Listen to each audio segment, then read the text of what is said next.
Samantala, ilang buwan na raw hindi nakikita ng kanyang mga kaanak ang isa sa mga nasawi sa bus accident sa Skyway. Sa kagustuhan daw kasing makatulong sa pamilya, masyadong subsob sa trabaho ang biktimang si J.R. Gonzales. Alamin natin ang kwento ni J.R. at ng iba pang biktima sa live report ni Mav Gonzales. Mav? Connie, siyam sa mga biktima ng Skyway accident, kabilang na nga si J.R. ang nakaburol ngayon dito sa Veronica Funeral Home sa Pasay City. Dinala kahapon dito sa Veronica Funeral Homes ang siyam sa 18 kumpirmadong patay sa malagim na aksidente sa Skyway kahapon. Kagabi, nagtatingan ng mga kaanak ng mga biktima dito. Ang ilan, di napigilang humagulgol sa sinapit ng mga mahal sa buhay. Isa sa mga nasawi si Ricardo Gonzales Jr. Pauwi na sana siya sa Laguna galing trabaho. Nung umaga na aksidente ang bus, kinukontak pa raw ng pinsan niya si JR ngunit di na ito sumasagot. Nag-text siya sa bahay na malilate siya na uwi. So hindi namin alam. Nakasama siya doon sa bus na nagkaroon ng ipaglaglag.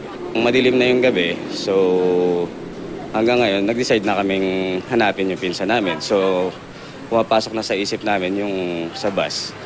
Hanggang sa tinawagan ng bayaw ko, lahat ng mga pwedeng kontakin sa mga ospital. Puno rin daw din nakikita si JR ng pamilya niyang nakatira sa Bacoor, Cavite dahil sub-sub ito sa trabaho. Kwento pa ng pamilya niya, may balak siyang mag-abroad. Sa katunayan, may appointment siya para kumuha ng passport kahapon ngunit di na niya ito napuntahan.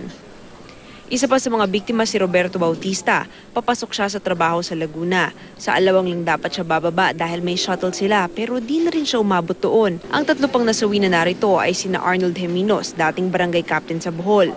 Arvin Balurin, pauwi na rin sana galing sa isang Christmas party. At si Rachel Constantino na tubong Quezon. Darating din ngayong umaga dito si Marian Superio, taga Iloilo.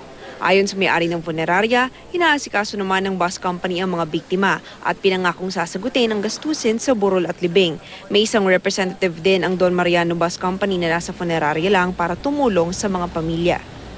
Veronica, Connie, ilan nga dito sa mga biktima na dito sa funeral home sa iuwi sa mga probinsya nila. Samantala, 4 na mga bangkay pa ang hindi nakiklaim dito. Connie?